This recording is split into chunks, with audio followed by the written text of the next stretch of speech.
Rada bi imela veliko prijateljev po svetu, zato se bi rada naučila veliko jezikov. Znam že slovensko, angleško in nemško. Rada se bi še naučila italijansko, francosko, indonezijsko, rusko, kitajsko, špansko in še par jezikov.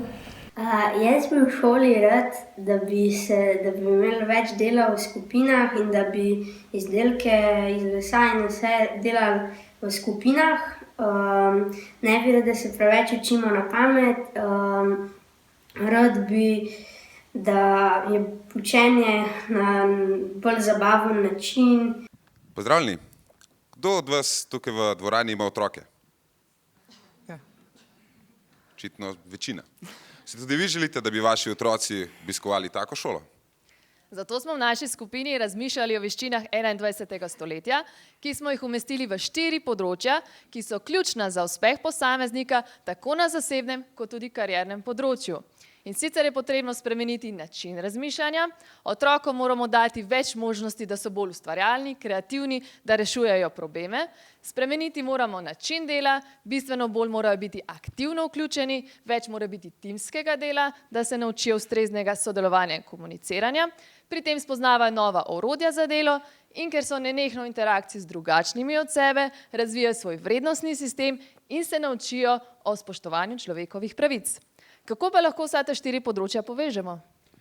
Poznamo kar nekaj načinov, ki spodbujajo inovativnost, kreativnost in kritično mišljenje. Mi predlagamo design thinking, ker mislimo, da najbolj poveže vsa ta 4 področja.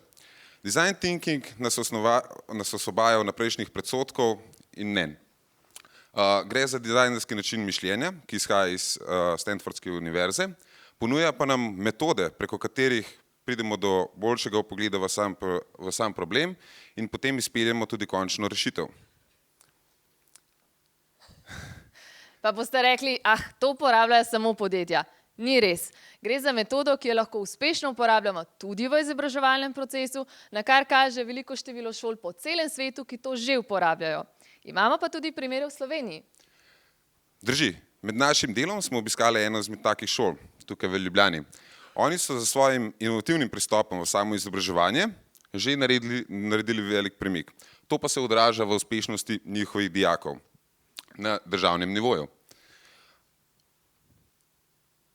Zato predlagamo, da se oblikuje konzorcij srednjih šol, kateri bi najprej pripravili predlog, kako ta način vpeljati v sam šolski sistem, zatem pa bi izobrazili vse učitelje v Sloveniji, saj smo mnenja, da je ključno, da najprej učitelji usvojijo te kompetence uspešno, da bi to uspešno kasneje prenašali na učence. Dejstvo je, da šole tudi v podpori ministrstva že izvajajo različne projekte, s katerimi spreminjajo tako način dela, kot tudi na razmišljanja v šolah. Imamo torej kar nekaj učiteljev, ki so zelo aktivni, vendar pa jih zelo obsežni učni načrti žal jim onemogočajo čas, ki bi ga sicer namenili inovativnim pristopom. Zato so nujne sistemske spremembe, da bodo novosti postale del rednega šolskega programa in da bodo proaktivnim učiteljem sledili tudi vsi ostali. Je to možno? Mi verjamemo, da je to možno. Seveda vse skupaj pa so zelo pomembne tudi vrednote. Že v času trajanja našega dela v partnerstvu za spremembe je na pobudo članice naše skupine je bil že izveden projekt, v katerega je vključenih več kot 40.000 osnovnošolcev po celi Sloveniji. To je bila spodbuda v duhu aktualne begunske krize, saj je pomembno, da mladi spoznajo tudi vrednote, in pa človeške pravice in pravice begunskih otrok. Ali resnično lahko vzpostavimo šolo 21. stoletja in otrokom damo tiste veščine in znanja, ki jih ti nujno potrebujejo, da bodo bolj samostojni, podjetni in odgovorni posamezniki? Mi vsekakor verjamemo, da je to mogoče. Zdaj pa je na vseh nas in vas, da vzpostavimo okolje in naredimo spremembe.